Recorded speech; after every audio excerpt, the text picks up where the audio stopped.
ला ला ला ला ला ला ला ला ला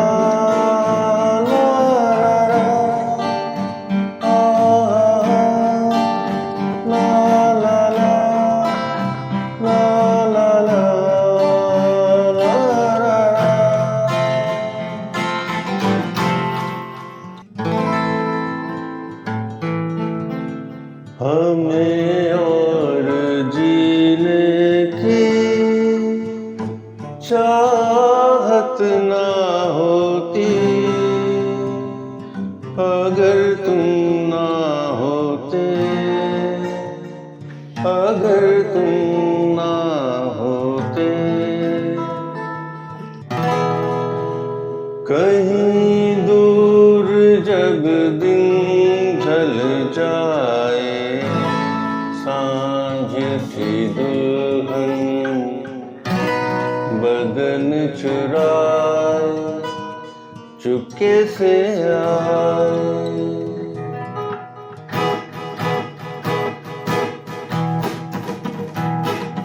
कहीं दूर जब दिन ढल जाए, सांझ सी दुल्हन बदन चुराए चुपके से आए।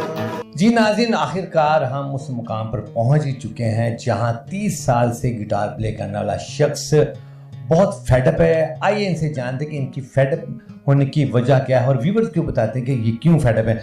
अस्सलाम वालेकुम सर। जी वालेकुम अस्सलाम। फरबी कैसे हैं आप? ठीक ठाक सर, हमने आपको इतना फाइंड आउट किया कि अगर मैंने अमेरिका का वीज़ा भी इतनी मुश्किल से तलाश किया तो मिल जाता। आप हमें मिले। एक तो हमने सोशल मीडिया पे आपको देखा, फेसबुक पे। सेकंड, आपके जो नेबर हैं, आपके दोस्त हैं, उनसे आपका पूछा और उन्होंने भी एक दास्तान सुनाई कि आप 30 साल से गिटार बजा रहे हैं, उसके बावजूद बहुत ज़्यादा फेडअप है, डिसपॉइंट हो चुके हैं पाकिस्तानी इंडस्ट्री से, पाकिस्तानी म्यूज़िक डायरेक्टर से। इसकी क्या वजह है, आप व्यूवर्स को ज़रा बताएं। जी अस्सलाम वालेकुम। असल में तारिक भाई, अरसा 30 साल का ज़िंदगी का, पूरी ज़िंदगी आप कह लें कि इस म्यूज़िक को, ये मेरा शौक़ था, जुनून की हद तक मेरा शौक़ था। ठीक है। हमारे मुल्क में, पाकिस्तान में सबसे बड़ी जो मार कहूँगा मैं कि जो उस म्यूज़िक के जो आलिम हैं, जो उस्ताद हैं, अपने आप को उस्ताद कहलाते हैं,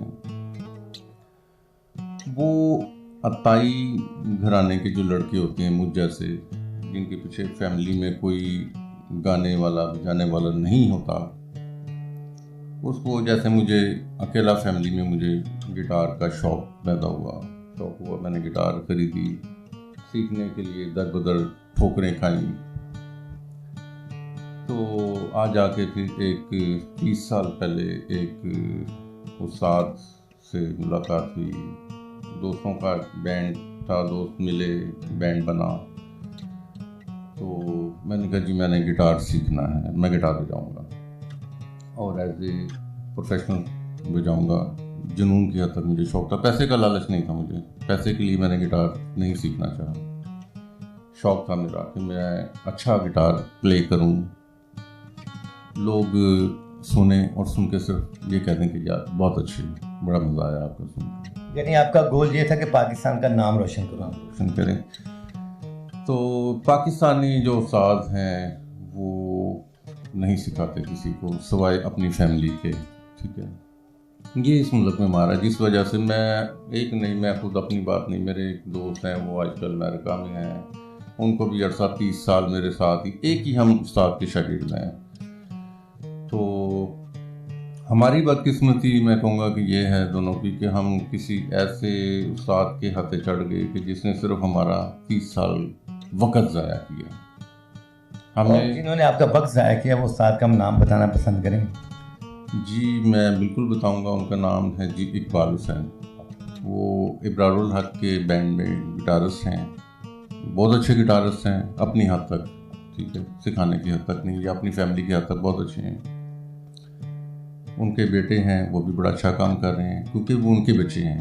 ठीक है, तो हमने तो अपने उस्ताद को कहते हैं ना कि उस्ताद बाप की जगह होता है। तो एक बड़ा भाई और बाप की जगह पर उनको इज्जत, उस तरीके से इज्जत दी, उनको हर तरीके से ही 30 साल उनके साथ गुजारे हैं। अब तारिक भाई 30 साल का अरसा दराज जब गुजर गया तो जब हमने कहा कि चलें आज आ जाएगी गिटार, फिर अब फैमिली वाले हैं कि फैमिली की जिम्मेदारियां भी हैं, बच्चे भी हो गए, शादी हो गई, उस वक्त तो आ रहे थे 30 साल पहले। उस वक्त टाइम था सीखने का, और जुनून की हद तक शौक था उस चीज़ का। हमारे उस्ताद को भी पता है कि ये जुनूनी है।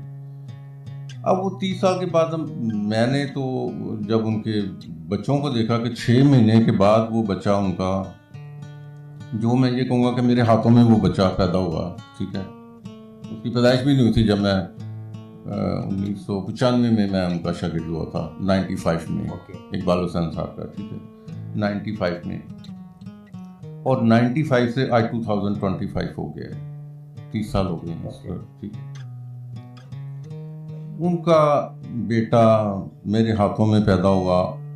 अब ये कुछ साल पहले मैंने देखा उसको कि वो गिटार उसने शुरू की है, और 6 माह के बाद वो बहुत अच्छी गिटार बजा रहा है। यानी जितना स्किल उसके बाद 6 माह में आया। हाँ जी। आपके कहने का मकसद ये है कि 30 साल में आपके पास वो स्किल नहीं आया? मुझे वो चीज़ उन्होंने बताई नहीं। अच्छा, खैर, मेरे जो दूसरे जो दोस्त हैं, उनका नाम मेंशन नहीं करूँगा मैं, वो अमेरिका में होते हैं, तो वो भी दिल से बहुत डिसहार्ड है, वो कहते नहीं है मुँह से। यानी आखिरकार वो फेडअप होकर अमेरिका चले गए। फेडअप होकर अमेरिका चले गए। खैर, उन्होंने भी मुझसे ज़्यादा उन्होंने खिदमत की उस्ताद की, लेकिन उस्ताद को चाहिए था कि उसको या मुझे कुछ थोड़ा बहुत इस काबिल करते कि किसी स्टेज पे खड़े होकर अगर हम परफॉर्म करते तो नाम तो नहीं का होना था, ठीक है, कि जी ये इकबाल हुसैन साहब का शागिर्द है जी। इकबाल हुसैन साहब हैं, इनके भाई निसार साहब हैं, बहुत अच्छे तबला प्लेयर हैं। एक उनके भाई अशफाक साहब रेडियो पाकिस्तान के तबला नवाज, वो भी बहुत अच्छे प्लेयर हैं। निसार साहब ड्रम भी बहुत अच्छा प्ले करते हैं, यानी रिनाउंड नाम है वो। हाँ, बहुत। और उनके एक भाई हैं एजाज जज्जी, वो कीबोर्ड अल्लाह ताला उन्हें जन्नत में जगह दे, फौत हो गए हैं, बहुत नाइस आदमी थे वो भी। ये घराना है इनका। तो उनका एक भतीजा है बॉबी, क्योंकि उनका भतीजा है इसलिए वो बहुत अच्छी गिटार बजा रहा है। उनका बेटा है बहुत अच्छी गिटार बजा रहा है। हमें वो चीज़ उन्होंने उस लेवल पे प्रैक्टिस करवाई नहीं, जैसे अपने बच्चों को बैठा के प्रैक्टिस करवाते हैं ना, उस तरीके से हमें उन्होंने बिल्कुल गिटार की तरफ आने नहीं दिया। अब कुछ दिन पहले मैंने उनका अपने फेसबुक से भी उनको मैंने ब्लॉक कर दिया, अपने व्हाट्सएप से भी मैंने दिल बर्दाश्ता होकर ब्लॉक कर दिया कि ना उनकी मैं कोई पोस्ट में वीडियोस देखूंगा, ना वो मेरी देखेंगे, ना उनका दिल दुखेगा ना मेरा दिल दुखेगा। अच्छा सर, आप तो बहुत ज़्यादा फेडअप हैं, लेकिन व्यूवर्स को फेडअप ना करें, क्योंकि व्यूवर्स आप समझ रहे जो मैं कहना चाह रहा हूँ। उन्होंने आपको सुना भी हुआ फेसबुक यूट्यूब पे, लोग थोड़ा आपको सुनना भी चाहते हैं, तो साथ साथ थोड़ा एंटरटेनमेंट भी चले ना। जी जी ज़रूर। ला ला ला ला ला ला ला ला ला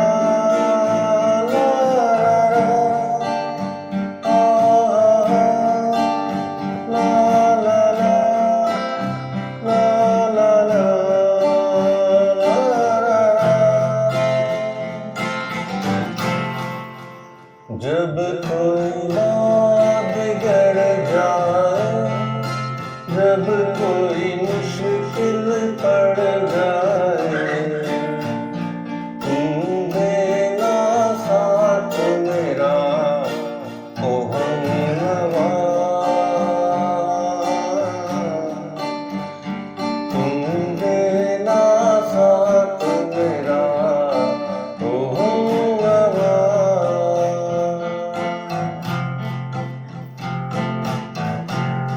ना कोई है ना कोई था जिंदगी में तुम्हारे सिवा, तुम देना साथ मेरा ओ हमनवा, तुम देना साथ मेरा ओ हमनवा।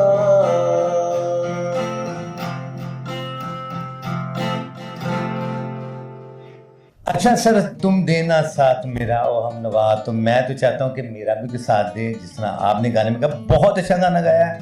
और व्यूवर्स के साथ साथ मुझे भी सर बड़ा पसंद है। एक चीज़ अमजद भाई और है, आप जिस तरह फेडअप हुए हैं, मैं समझता हूँ कि आपके 30 साल वेस्ट हो गए हैं। नए स्टूडेंट्स के लिए आप क्या मैसेज देना चाह रहे हैं?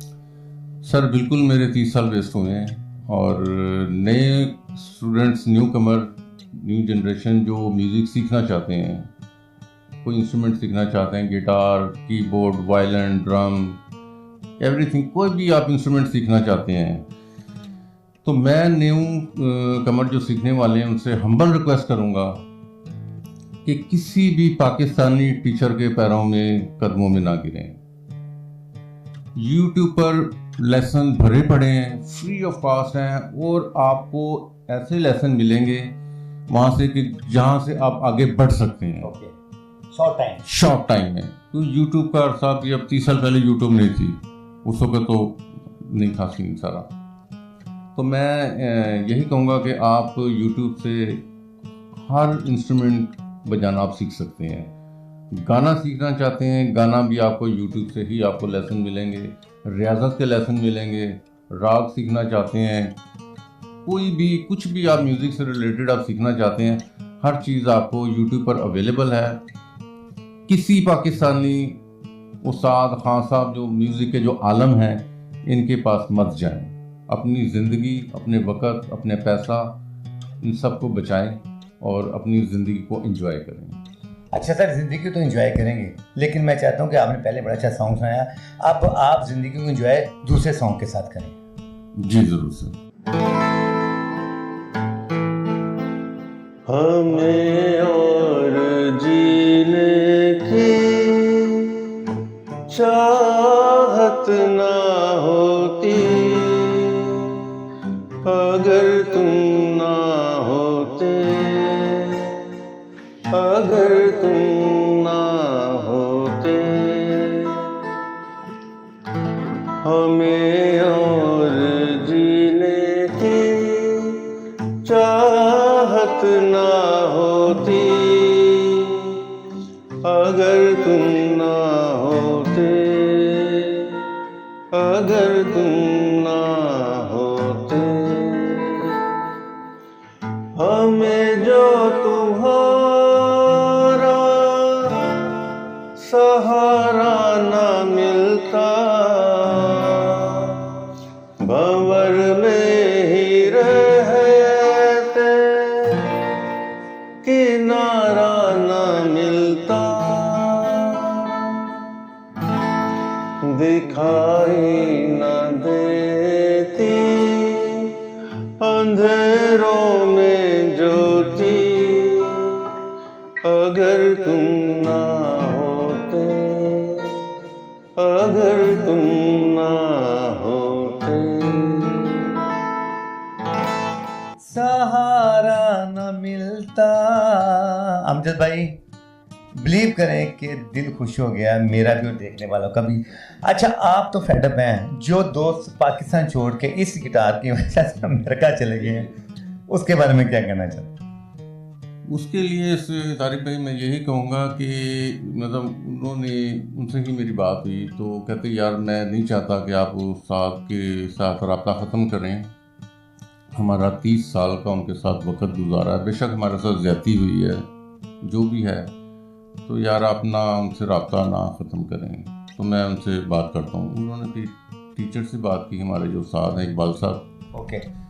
तो इकबाल साहब से कहा कि जी अमजद भाई बहुत ज़्यादा फेडअप हैं और बहुत ज़्यादा टेंशन, डिप्रेशन में हैं। तो वो कहते हैं कि जी हमारे जो उस्ताद हैं उन्होंने हमारा गिटार पे सही हाथ नहीं रखवाया, हमें सही गिटार की प्रैक्टिस नहीं करवाई, जिस तरह एक जैसे अपने बच्चों को वो करवाते हैं प्रैक्टिस बैठ के, प्रॉपर लर्निंग जो होती है, प्रॉपर आधा घंटा भी 30 सालों में हमें कंटिन्यू जो होता है ना कि यार ये वो अब देख के हमें जो यूट्यूब से वो समझ आ रही है, उसको भी मैंने फिर लेसन्स मैंने सेंड किए हैं, वो भी देखता है। तो आगे से उस्ताद साहब ने कहा कि अब ई माइनर का इसमें गिटार में ये पहला स्केल है, ये स्केल है, ई माइनर का स्केल है पहला। तो उन्होंने कहा कि जनाब अमजद साहब से पहला ई माइनर का स्केल ही नहीं बजा तो मैं उनको आगे सबक क्या देता। तो फिर आपने क्या जवाब? फिर मैंने तारक भाई से कहा, मैं कहा तारक भाई मुझे हंसी भी आई, गुस्सा भी आया, अफसोस भी आया अपने वो 30 साल ज़ाया करने पर कि यार मैंने किस शख्स के पीछे मैंने उसको इतना अपने करीब, इतना अपना जानकर मैंने इतना वेस्ट किया टाइम अपना। मैंने कहा तारिक भाई ई माइनर का लेसन मुझसे नहीं बजा बकौल उस्ताद साहब के। वो ई माइनर का लेसन किसने बजवाना था मुझसे, किसने क्लियर करवाना था? किसी परचून वाले ने करवाना था या किसी मोची ने करवाना था? किसने करवाना था वो लेसन में? ये उस्ताद का काम था ना कि उस्ताद जी हमारा वो लेसन क्लियर करवाते, फिर आगे बताते। वो लेसन क्यों क्लियर नहीं हुआ? उसकी वजह ये कि उन्होंने हमें उस तरीके से वो प्रैक्टिस ही नहीं करवाई कि वो लेसन अब 30 साल के बाद वो अब ब्लेम दे रहे हैं। तारीफ किसी एक सिंपल सी मिसाल में देता हूँ आपको, और हकीकत पर मबनी है ये। किसी आप बच्चे को किसी मदरसे में पढ़ने के लिए भेजते हैं, किसी स्कूल में भेजते हैं, ट्यूशन भेजते हैं आप किसी बच्चे को। मैं कहता हूँ कि मैं खुद अपनी मिसाल देता हूँ कि मैं बहुत नालायक आदमी हूँ, ठीक है। मैं ट्यूशन जा रहा हूँ पढ़ने के लिए, एकेडमी जा रहा हूँ पढ़ने के लिए, मेरे घर वालों ने मुझे वहाँ एडमिशन करवा दिया, या मैं खुद से एडमिशन लेकर मैं जा रहा हूँ। अब मुझे 1 महीना टीचर देखेगा, 2 महीने देखेगा, तीसरे महीने देखेगा कि इसको पहला सबक इसको याद नहीं हो रहा, वो क्या करेगा? जाहिर है वो याद रखिएगा आपके वालिदैन को कि इसको छोड़ दिए, इस काबिल नहीं है, मैं नहीं इसको पढ़ा सकता, इसको ले जाएं। यार 30 साल में उन्होंने एक बार नहीं हमें कहा कि यार आपके बस की बात नहीं है, आपसे नहीं बजेगा भाई, आप छोड़ दो, अपना गिटार बजाओ। नाज़िर ये बिल्कुल सही कह रहे हैं कि जैसे अंग्रेज़ कहता है कि आप किसी काम को भी 365 दिन करें, अगर आप उसमें सक्सेसफुल नहीं होते तो आप काम छोड़ दें, या काम आपके काबिल नहीं या आप काम के काबिल नहीं। तो इस तरह का मामला 30 साल मेरे भी साथ और मेरे जो दूसरे दोस्त हैं, मैं उसको खुद से जुदा नहीं समझता। वो मेरी जिंद जान है, मेरा भाई है, मेरा दोस्त है। तो जिस तरह मेरे साथ ज्यादती हुई है उसके साथ भी हुई है। सर आप क्या समझते हैं कि पाकिस्तान फिल्म इंडस्ट्री के अंदर कोई ऐसा शख्स जिससे आप इंस्पायर हों, जिन्होंने कोई मैसेज अच्छा दिया हो म्यूजिक के हवाले से? जी बिल्कुल। मैं कुछ दिन पहले मैंने, जिससे मेरा दिल और ज़्यादा दुखी हुआ, खालिद अब्बास डार साहब। खालिद अब्बास डार साहब का एक शो था यूट्यूब पे, वो मैंने देखा, वो मैं आपको दिखाता हूँ। देखा जाए तो मुझे तो टेक्निकली का कोई पता नहीं है, मुझे तो मौसीकी की कोई समझ नहीं है, क्योंकि इन मौसीकी दानों ने, ये मौसीकी के जो आलम गुजरे हैं, उन्होंने मुझे सिखाया कुछ नहीं है, ना किसी को सिखाते हैं। खालिद अब्बास डार साहब को म्यूज़िक का शौक़ हुआ तो उस वक़्त बताते हैं खालिद अब्बास साहब के रोशन नारा बेगम उस वक़्त की माया नाज सिंगर हुआ थी, बहुत बड़ी। कहते जी मैंने कहा कि अम्मा मुझे अपना शागिर्द कर लो, मैं म्यूज़िक सीखना चाहता हूँ, गाना सीखना चाहता हूँ। तो रोशन नारा बेगम ने, कहते जी अम्मा ने कहा कि भाई बात यह है कि मर्द औरत की शागिर्दी में भला नहीं लगता। वाह वाह वाह, बहुत अच्छे उनके अल्फाज से, बड़ा अच्छा मैसेज था। तो फिर खालिद अब्बास डार साहब ने कहा कि इस फील्ड में म्यूज़िक की कोई किसी को नहीं सिखाता, ना कोई सिखाता है ना ही कोई सिखाएगा। ये ऐसी चीज़ है, ये खुद ब खुद किसी को आ जाए तो आ जाए, वरना इसको सिखाता कोई नहीं है। वो मैं आपको दिखाता हूँ क्लिप, वो आप देखेंगे, व्यूवर्स को भी दिखाइएगा ताकि वो भी देखेंगे और उनको भी अंदाज़ा होगा कि कितनी बड़ी आर्टिस्ट हैं खालिद अब्बास डार साहब, जो कि ऑन द स्टेज, वो ऑनलाइन वो इंटरव्यू में वो बता रहे हैं। जी नाज़रीन, ये थे हमारे साथ अमजद साहब, जिनकी कहानी हमने इन्हीं की ज़ुबानी सुनी कि ये 30 साल से गिटार बजा रहे थे। इन्होंने बता दिया कि किस वजह से फेडअप थे, ये थे इनके दोस्त थे, और साथ से इन्होंने नए स्टूडेंट को भी मैसेज दिया। अच्छा सर, मेरी ख्वाहिश है कि प्रोग्राम के एंड के ऊपर एक अच्छा सा सॉन्ग और, ताकि लोगों ने आपकी स्टोरी सुनी है, लेकिन आपने स्टार्ट भी लोगों को खुश किया अपने आवाज़ से, अपने गिटार से, और वाइंड अप इसी तरह करेंगे। तारिक भाई, मैं जिस तरह गिटार बजानी चाहिए और बजाना चाहता था, वैसे मुझे ना मेरे उस्ताद ने मुझे सिखाई है और ना मैं वैसे गिटार बजा सकता हूँ, ना बजा सकता हूँ अभी तक। तो YouTube का मैंने जब सहारा लिया है, यूट्यूब से जो लेसन्स मैंने डाउनलोड किए हैं मोबाइल से, उस पर मैंने प्रैक्टिस शुरू की है। तो इंशाल्लाह ताला उम्मीद है कि मैं 2-3 महीने में अच्छी गिटार प्ले करने लगूंगा इंशाल्लाह। तो मैं आपको सुनाता हूँ सॉन्ग। कहीं दूर जब दिन ढल जाए, सांझ सी दुल्हन बदन चुराए, चुपके से आए।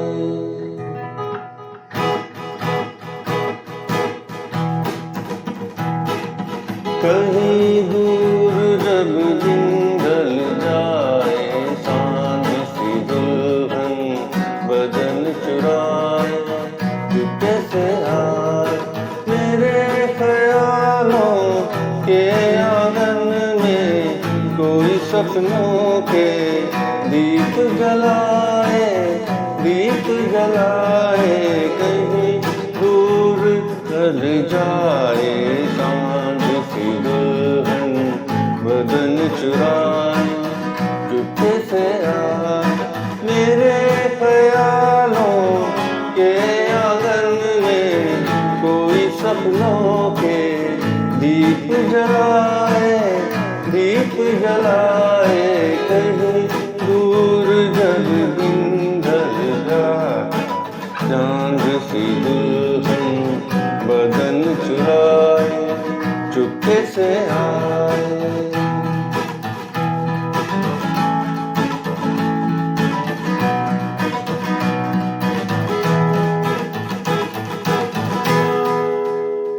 जी अमजद साहब, इस दफ़ा तो माशाल्लाह दिल ही नहीं कर रहा कि प्रोग्राम का वाइंड अप करें, क्योंकि इस सॉन्ग का भी बहुत ज़्यादा मज़ा आया, लुत्फ़ उठाया मेरे भी, व्यूवर्स ने भी। जैसे पहले सॉन्ग थे, लेकिन क्या करके प्रोग्राम का वक्त ख़त्म होता जा रहा है। नाज़रीन, आपको बताता चलूँ कि जैसा कि इन्होंने कहा कि ये जो प्रैक्टिस इन्होंने की थी वो यूट्यूब से की थी, और यूट्यूब से इन्होंने प्रैक्टिस करके ये सॉन्ग इन्होंने प्ले किए हैं, सुनाए हैं आपको। और मैं भी ये कहता हूँ मैसे नए स्टूडेंट्स को कि यूट्यूब से आप लर्न करें। इसके साथ ही DOP अली जाफर के साथ अपने मेज़बान तारिक हाशिमी को इजाज़त दीजिए। अल्लाह।